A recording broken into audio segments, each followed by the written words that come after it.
Okay, so one of the first tips you're gonna walk us through is dry brushing and Epsom salt baths. Yes, so tip number one, we have Epsom salt and we have a dry brush. If you go to the drugstore and you get a bag, it will say pour a cup in. A cup isn't gonna do anything. Now, this is obviously a lot, but I would say probably pour about literally half this. If you're feeling really just horrid, 3/4 of this, into a bath. Soak. Now the big thing is when you get out, air dry, so all the salt in the water is really getting in your skin. Go to bed, and the next morning you will wake up and your skin is like a baby's bum. What I love is that you're detoxing while you're asleep because it's so easy. Now, dry brushing. It's so trendy right now.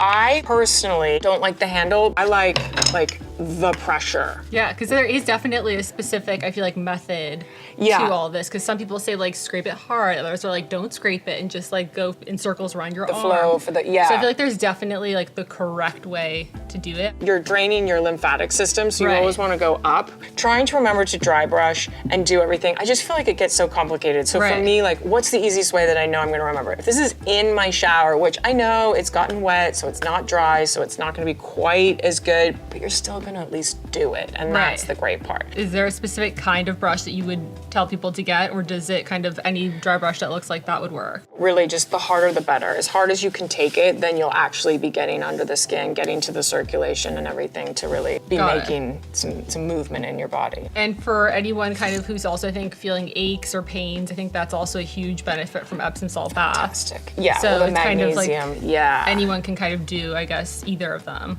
Oh, it's great. It's great for, I mean, I use it all the time with my sons after sports, and it's great also because of the magnesium to help you, relax and fall asleep. So how often would you recommend someone do either the dry brush or Epsom salt bath? So for general maintenance, I would say if you're doing an Epsom salt every other week, you're great. Like, life's busy, come on, we don't have a lot of time. If you're not feeling well, then obviously, I mean, when I'm sick, I would have an Epsom salt bath every day. The dry brushing, I would try to do quite regularly because it's really getting, not only, exfoliating your skin, it's really good for circulation, movement. So I would try to do this as often as possible, and let's go for every other week on the Epsom salt. Either of these are really great options. I think also for people who are just starting on their wellness journey and kind of want quick things they can bring into their home, kind of tried and true practices that have existed for hundreds and hundreds of years.